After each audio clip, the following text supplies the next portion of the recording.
semaine, c'est parti avec votre rendez-vous de tout le jour. Zoom Eco Live est déjà au rendez-vous pour vous donner les différentes rubriques qui accompagnent son corps. Mais vous aurez également droit à un invité spécial qui sera reçu, avec qui nous serons en ligne. Il s'appelle Monsieur Diatézoa.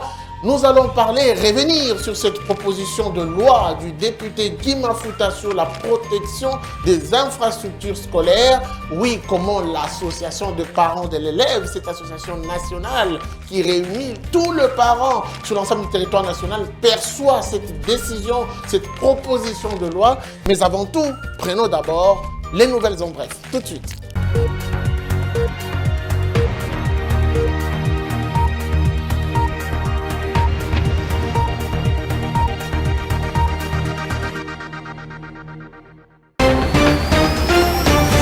Le gouvernement provincial du Congo central et la société Doha Investment SRL s'engagent à moderniser les infrastructures du district de Cataract. Un contrat de 8 millions de dollars américains a été signé à cet effet le dimanche 4 avril 2021. Ce montant consiste à la fois à la modernisation de 2,78 km de l'avenue Mbanzangungu, à la construction d'un parking de 1636 m², à la construction du stade de Fouki à Kisantu et à la construction du port de Lukaya, ainsi que l'aménagement de 1500 mètres de route à Kasangulu. Nouvelle en bref encore et bonne nouvelle pour la République démocratique du Congo. Il s'agit bien sûr de cette signature de contrat de partenariat entre le Fonds de promotion de l'industrie et la société Zegouba International qui vont ensemble devoir redonner au port de Kalemi sa nouvelle robe. Ce port de Kalemi qui hier, grâce à sa position géographique, était une plateforme qui jouait un rôle intégrateur régional économique, se verra révalorisé. Et pour finir, nous nous rendons au Kasaï oriental où l'Assemblée provinciale annonce un audit sur la contribution des 1 million de dollars de la SACIM. L'Assemblée provinciale du Kasaï oriental a annoncé un audit sur la contribution d'un montant évalué à 1 million de dollars américains versés chaque année par la société SACIM pour soutenir l'économie et le développement de la province.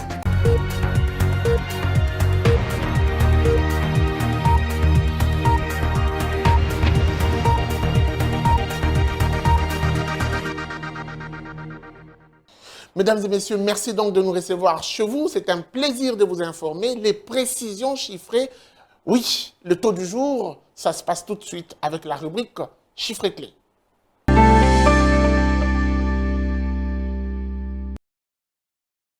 Il est temps de parler chiffres clés. Nous sommes déjà avec elle sur ce plateau. Judith Onamaka, bienvenue. Merci Guy. Alors, qu'est-ce que vous nous ramenez aujourd'hui? Aujourd'hui, nous rapportons des précisions sur le cours de change et sur les transferts, les charges transférées aux provinces au 28 février 2021.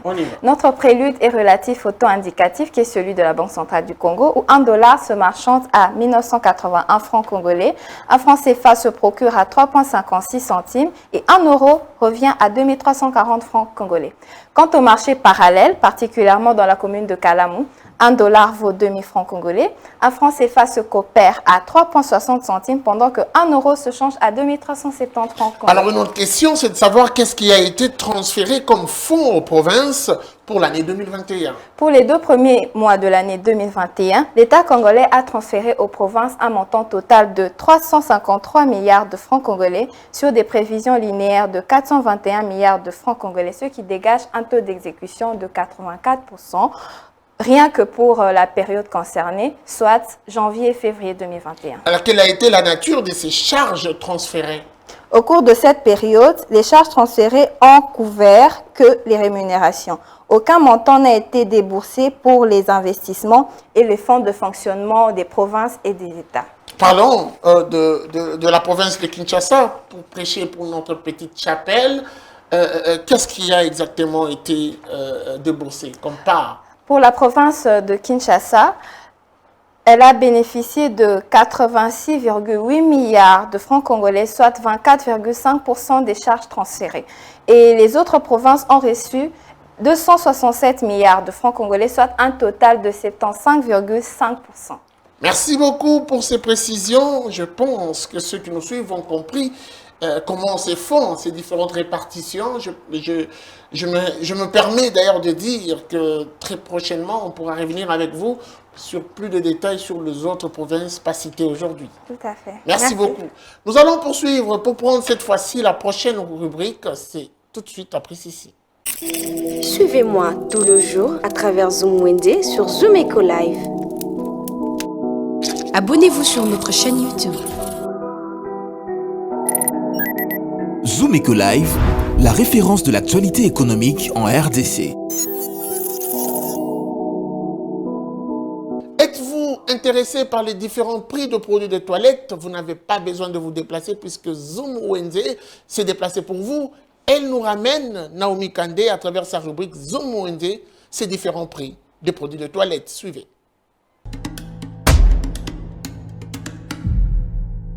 La Foire internationale de Kinshasa est un établissement public situé dans la commune délimitée. Cet établissement public qui était un rendez-vous annuel à ne pas rater par les élèves qui n'attendaient que des vacances pour s'y rendre avec leur famille. Quelques années après, cet espace récréatif est devenu un endroit commercial où la plupart se font louer par des activités commerciales. Pour Zoom Wende d'aujourd'hui, ce qui nous intéresse est le marché qui a vu le jour à la Foire internationale de Kinshasa. Il s'appelle le marché du samedi. Mesdames et messieurs, savez-vous qu'il est important de vous assurer la bonne hygiène de vos maisons? Alors Zoom Wende vous propose quelques produits de nettoyage que vous trouverez dans le marché du Samedi dans la Foire internationale de Kinshasa. Commençons avec 5 litres de Bactérol qui coûte 12 000 francs. 500 ml de Bactérol revient à 2 000 francs et 1 litre à 4 000 francs. Pour ceux qui veulent se procurer du Javel, vous le retrouverez dans ces marchés, 5 litres à 8 000 francs, 1 litre de Javel à 3 000 francs et 500 ml à 1 500 francs. Pour les esprits de sel, qui permet de nettoyer le carreau, revient à 50 000 francs, 5 litres, 1 litre à 10 000 francs et 500 ml à 5 000 francs. Les insecticides de 250 ml coûtent 3 000 francs, 500 ml 6 000 francs et 1 litre à 10 000 francs. Les anti-souris revient à 500 francs et pour vos vaisselles, vous trouverez du Vim à 1000 francs et 400 ml à 3000 francs. Merci de nous avoir suivis et retrouvons-nous prochainement pour la suite des produits.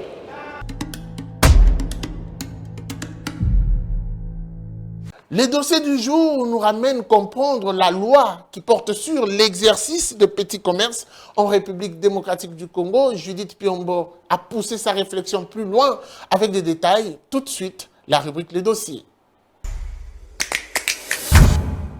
Le dossier du jour nous parle de l'exercice du petit commerce en RDC. Avec qui? Avec Judith Piombo. Bienvenue. Merci. Alors, qu'est-ce que nous devons retenir sur cet exercice du petit commerce dans notre pays? Nous devons déjà savoir qu'en République démocratique du Congo, cette loi existe depuis 1973. Okay. Et donc, cette loi numéro 19/009 interdit à tous les étrangers de pouvoir exercer le petit commerce dans le pays, à l'interne. Mais l'État congolais a quand même été défaillant puisque ça fait quand même des lustres depuis que ça existe, soit plus de 40 ans. Mais malheureusement, cette loi ne se fait toujours pas respecter. Et on le voit partout, ces opérateurs économiques ou ces commerçants. Il y a des Libanais, des Indiens, s'il faut en citer quelques-uns. Et on remarque quand même que pire encore, il y a des opérateurs économiques qui se retrouvent ou qui sont à la fois importateurs, grossistes et détaillants. Et c'est très déplorable. Pas normal. Donc depuis 1973, la loi est en souffrance. Exact. Et à ces sujets, justement, vous nous ramenez un reportage qui présente un peu la situation sur le terrain, mais également qui fait réagir les spécialistes, les économistes sur cette question. Exact. Nous allons donc suivre avec vous ces reportages dossiers qui nous ramènent Judith Piombo. On se retrouve juste après le dossier.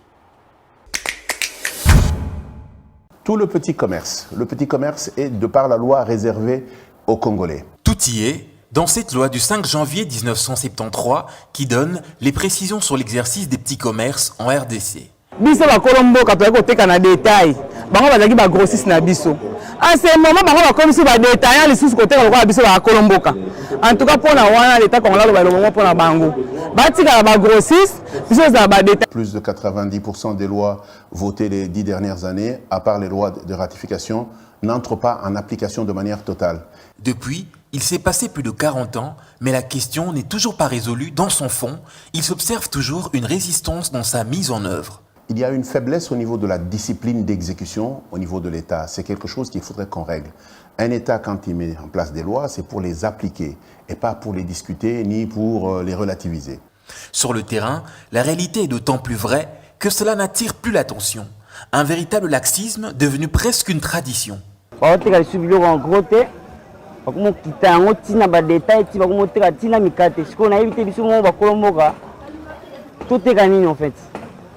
Mais alors, qu'est-ce qui justifie cette faiblesse du gouvernement dans le suivi des mesures d'application? Deux choses, la faiblesse au niveau de l'exécution et de la capacité d'exécution de l'État congolais et du contrôle.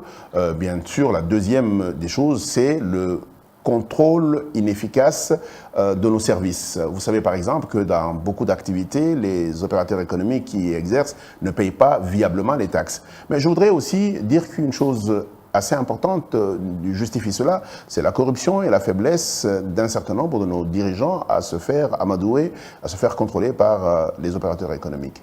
La question a toujours été abordée par les différents ministres d'économie, mais sans succès. Et la situation n'évolue toujours pas.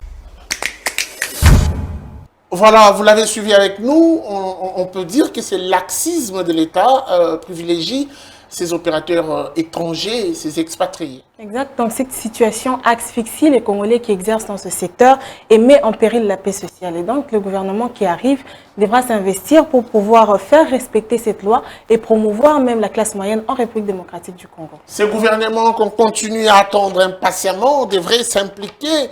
On ose croire que le Premier ministre Sama Lukonde est en train de nous suivre. Voici une préoccupation des Congolais qui devrait être prise en considération. Merci à vous, Judith Piombo. Merci. Poursuivons cette fois-ci avec un autre dossier, plutôt un autre sujet, une autre rubrique. C'est tout de suite après ceci.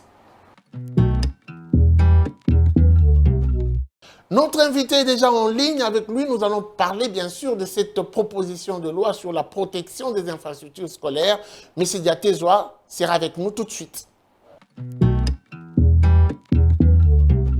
Alors, nous sommes en ligne avec vous, Monsieur David Diatezoa. Bonjour. Bonjour.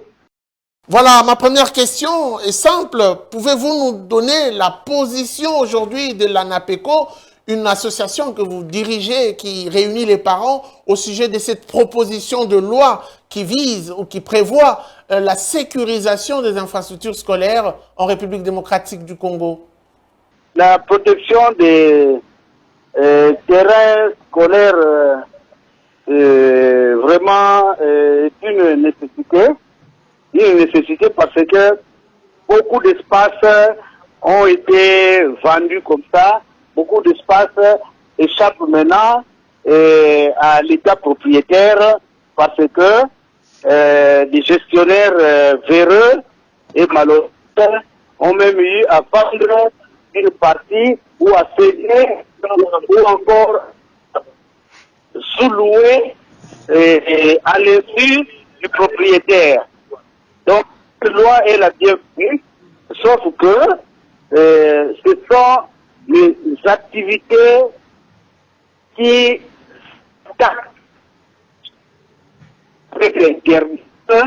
dans le cadre des activités d'autofinancement. Alors, selon vous, quelles sont les activités qui devraient être suspendues immédiatement au regard de cette proposition de loi? Bon, moi je dis les kermesses sont à supprimer. Les activités sportives, la journée, hein, comme la boxe, le catch, là, c'est bon. Et les activités théâtrales, et le passage des comédiens dans les écoles, là c'est toujours bon. Mais ce sont les activités qui touchent aux mœurs, qui ne doivent pas être encouragées. Merci beaucoup, Monsieur David Diatezoa, d'avoir répondu à notre invitation. Je rappelle que vous êtes président de l'ANAPECO, l'Association nationale des parents de l'élève en République démocratique du Congo. Je vous en prie, c'est moi qui vous remercie. La transformation des entreprises publiques, on en parle encore. Pourquoi le processus est-il à l'arrêt? Patrick Bamboka réfléchit à travers sa rubrique chronique. Bonjour. La finalisation du processus de transformation des entreprises publiques en sociétés commerciales marque le pas. Depuis la promulgation de la loi numéro 08/007 du 7 juillet 2008 portant dispositions générales relatives à la transformation des entreprises publiques, on a donc l'impression que c'est un processus inachevé. Un processus inachevé dans la mesure où ces entreprises transformées demeurent les canards boiteux qui fonctionnent toujours à perte. Ces entreprises continuent de bénéficier des subventions de l'État. Et en plus, l'État congolais continue à être le seul actionnaire. Donc, pas d'apport des capitaux extérieurs. Pourquoi cette réforme peine à se concrétiser? Qu'est-ce qui est à la base de l'arrêt de ces processus pourtant voulus pour insuffler une dynamique nouvelle aux entreprises publiques en vue d'améliorer leur potentiel de production et leur rentabilité? Au départ, il a été fait le constat selon lequel les entreprises publiques de l'État n'ont pas atteint leurs objectifs économiques et sociaux leur assignés. Voilà qui avait milité en faveur de la réforme en cours, ce qui pourrait en quelque sorte contribuer au renforcement de la compétitivité de ces entreprises et de l'ensemble de l'économie nationale. Seulement, la transition vers la finalisation de cette réforme semble être mise en mal. Voyons l'article 14 de la loi numéro 08/007 du 7 juillet 2008. Il stipule ce qui suit. Toutes les entreprises publiques incapables de payer leurs dettes au moment de leur transformation en société commerciale sont dispensées pour une période de 36 mois à compter de la promulgation de la présente loi, de l'application du décret du 27 juillet 1934 sur les faillites. Entre 2008 et 2021, 13 ans se sont écoulés. Est-ce que ces entreprises ont-elles réellement évalué leur vraie valeur en termes de dettes, en termes de passifs ou encore en termes d'actifs toxiques, des paramètres qui seraient mis sur table en cas de discussion avec des potentiels investisseurs? Faudrait-il encore que l'État congolais, l'État propriétaire, manifeste une réelle volonté d'ouvrir le capital de ces sociétés transformées? Une démarche pas encore envisagée, même si elle devrait l'être au cas par cas. La dimension sociale de certaines entreprises, comme la SNEL ou la Régie des eaux, ferait craindre des conséquences gravissimes sur le plan commercial. L'on se demande combien coûterait le mètre cube d'eau de la Régie des eaux ou encore le watt vendu par la SNEL en cas de transformation en société réellement commerciale. Rien à faire au-delà de ces inquiétudes. Si l'on veut avoir la réforme, si l'on veut atteindre le bout du processus, il faudrait agir efficacement. Quand on veut faire des omelettes, il faut casser des œufs. Quand on veut une réforme, il faut absolument réformer jusqu'au bout du processus. Merci de nous avoir suivis.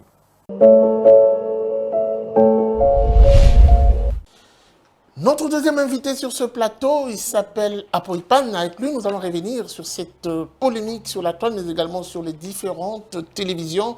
On en parle depuis quelque temps. Il est la source de l'inspection générale des finances, l'avoir autorisé, puisque c'est le chargé ou le responsable de communication de l'inspection générale des finances. Avec lui, nous allons revenir sur deux principales questions. D'abord, ces dossiers qui opposent l'inspection générale des finances à l'EPST, mais aussi le dossier Makila. Monsieur Apoipan, bienvenue. Merci à vous et je salue également tous vos différents téléspectateurs. Merci surtout pour l'invitation. Alors, nous allons commencer par ces différents tweets depuis hier, même ce matin, qui semblent nier les poursuites contre les autorités à l'EPST. Je n'aimerais pas citer les noms, mais également rétablir dans de bons droits certaines de ces autorités en disant qu'il y aurait une sorte de complicité entre les PST et le parquet général pour innocenter certaines personnes déjà accusées au départ. Votre réaction? Merci d'abord pour la question. Contrairement aux rumeurs qui font état d'une quelconque ou prétendue négociation qui serait entretenue entre l'inspection générale des finances, les parquets et certains responsables des PST, ici sur votre plateau, au devant de votre caméra, je dirais qu'il n'y en a pas une. L'inspection générale des finances confirme l'intégralité de son rapport.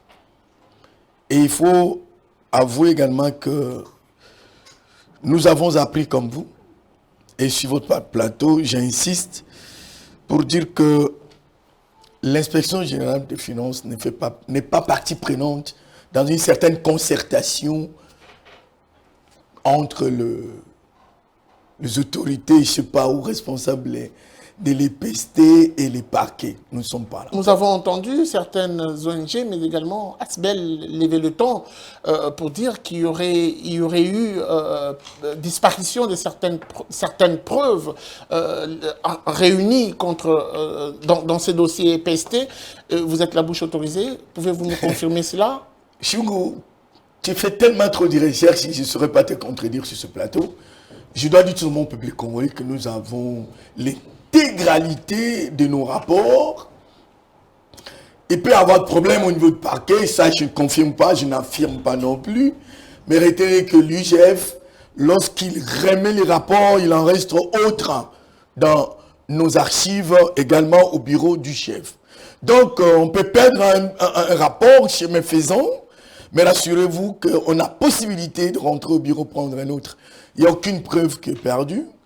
Donnons le temps à notre justice, qui sûrement, comme nous le savons, a une procédure judiciaire qui doit suivre. Comment expliquez-vous? Mais ce n'est plus au niveau de l'IGF. Comment expliquez-vous alors ce silence après la condamnation de 2 autres responsables de l'EPST? Ce n'est pas nous. Ce sont des questions que vous devez adresser à la justice. Monsieur Apoipan, cette polémique encore avec le sénateur José Makila, l'IGF aurait déplacé, selon lui, les langages en accusant ces sénateurs de voleurs sans aucune preuve ni forme de procédure. Votre réaction par rapport à cette contradiction qui les rentre dedans? La question ici ne s'est pas adressée à Makila. Il y a 100 sénateurs, si je ne me trompe pas, à moins que je m'abuse. Pourquoi seulement lui doit lever le ton? Voilà les déclarations de l'UGF. Un indigné peut justifier les autres indignés, ça ce n'est pas le problème. Tu auras la réponse à ma réponse sûrement. Voyons, l'UGF, en temps de bruit, nous intervenons quand il y a des bruits. Il y a ceci, il y a ceci. Non, il doit fixer l'opinion. Il doit recadrer, comme j'ai l'habitude de le dire. Il me dit, monsieur, les chargés de communication, les journalistes sont là. Il va répondre au cours de cette émission à la question d'un journaliste. Celle de savoir pourquoi vous arrêtez des petits poissons et que le gros poisson pavane librement. Pourquoi vous arrêtez des équerrins en laissant les éléphants? Ce n'est pas le cas. Voilà la réponse qui fait polémique aujourd'hui. Il répond ceci. Ben, voyons, nous n'arrêtons pas, premier élément, mais nous dénonçons tout le monde après nos rapports. Ici, sur ma table, je parle au nom d'inspection, sur sa table, vous voulez bien, il a des rapports de différentes missions. Et tous ces rapports ont été transférés à la justice ainsi qu'au président de la République. Comment juger ces gens, ces présumés voleurs, détourneurs, ceux qui ont géré les entreprises, les ministères, les régies financières, toute cette structure gérée dans une mégestion criante? Ils sont là, ils voient les noms. Ils disent les noms que j'ai ici avec moi. Après leur forfait, ils s'arrangent pour devenir député national et pour devenir sénateur. Ces gens que j'ai ici sur les rapports, la justice ne peut pas les poursuivre parce qu'ils se sont réfugiés au niveau du Parlement. Il y a toute une démarche à entreprendre pour le juger. Ça a été un plaisir de vous recevoir sur ce plateau. On reviendra avec... Merci. Le plaisir est partagé. On reviendra sur vous. J'ai salué toute l'équipe. Hein. Pour une émission plus élaborée. Merci. Merci pour le compliment. Merci. Nous allons poursuivre cette tranche avec la prochaine rubrique tout de suite après ceci. Suivez. Les rendez-vous économiques, c'est dans l'agenda sur Zoom Eco Live. Bienvenue à l'agenda. Voici le rendez-vous du jour. Rappelons que la 8e édition de la Semaine de la Science et des Technologies a débuté aujourd'hui lundi, 5 avril, et prendra fin le 17 avril prochain. Ces assises portent sur les thèmes art, culture et héritage. Autre rendez-vous, c'est avec le ministère de Finances de la République démocratique du Congo qui annonce en rencontre d'adjudication du bon des trésors qui aura lieu ce mardi 6 avril 2021. Parlons à présent du lancement officiel de Vizoul qui aura lieu à Kinshasa, précisément au Pullman Salon Congo, ce 10 avril 2021 à partir de 15h. Notons que Vizoul est une plateforme de vidéo streaming congolaise à la demande. Pour finir, cette fois-ci un rendez-vous pris avec la Chambre de commerce et d'industrie du Grand Kassai qui organise un webinaire dénommé Investir dans le Grand Kassai qui se tiendra le vendredi 9 avril 2021 à partir de 16h. L'assise aura pour thème les opportunités et challenges du secteur mine et agriculture. Merci de nous avoir suivis. Au revoir.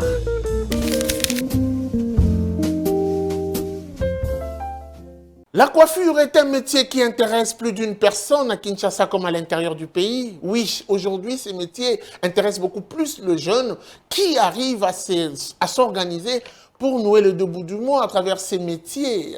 Pas le moindre, nous avons rencontré un jeune qui partage avec nous sa petite expérience, coiffeur depuis 10 ans, mais également bien organisé pour mieux gérer sa vie. Article 15, la débrouillardise, tout de suite.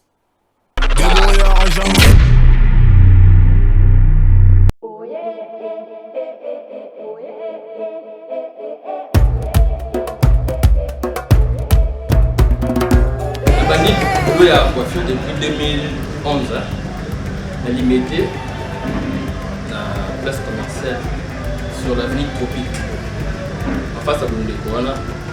Je travaillais avec mon grand frère, parce qu'il est en format. Je travaillais avec lui, à Limité, à la Tropique. L'union est à la Tropique, on témoignait quand même qu'il y a la place de Banda. Depuis que je travaille avec mon grand frère, mais moi, la négligence, c'est là trop. Depuis que la famille est là, on a bien la considération de quoi. On a fait la coiffure. J'ai des enfants, à Tangaka, je fais toujours le boulot normal. Et puis, on a un professionnel. Tu vois, au moins, il y a un bateau, il y a la coiffure, il y a un patient, en tout cas. Il faut linga musala na yo sala oyeba o sala nini d'ailleurs boulot ya coiffure les musala mo la relation est belle comme moi na fier na boulot parce qu'il na ba relation est belle avec le peu que je gagne na mais quand on peut s'organiser na haut je paye ma maison je nourris mes enfants ma famille tu vois moi même tala randi na ça.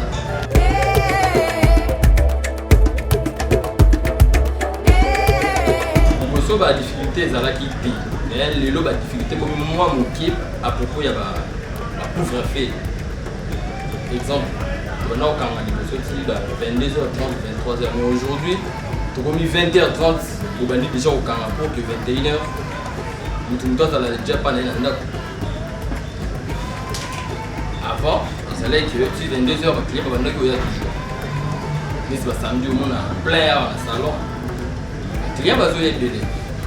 Mais vu que ma pauvre fait, et tout ça, éliminer un peu le thème. Les sages, comme après ça, les jeunes disent que il n'y a pas les sauts métiers, il n'y a que les sortes des gens. Nous sommes tous ceux que nous considérons en la valeur, il faut apporter le 1+. On ne sait pas demain. Ce que je tends la chic. Moi, je suis un informaticien. Mais je gagne dans mon salon, il y a coiffure. Et puis, on a considéré, on vu que nous sommes professionnels. Donc, on encourage les jeunes que pour le salon, base à la volonté au salon pour qu'un jour ait apporté le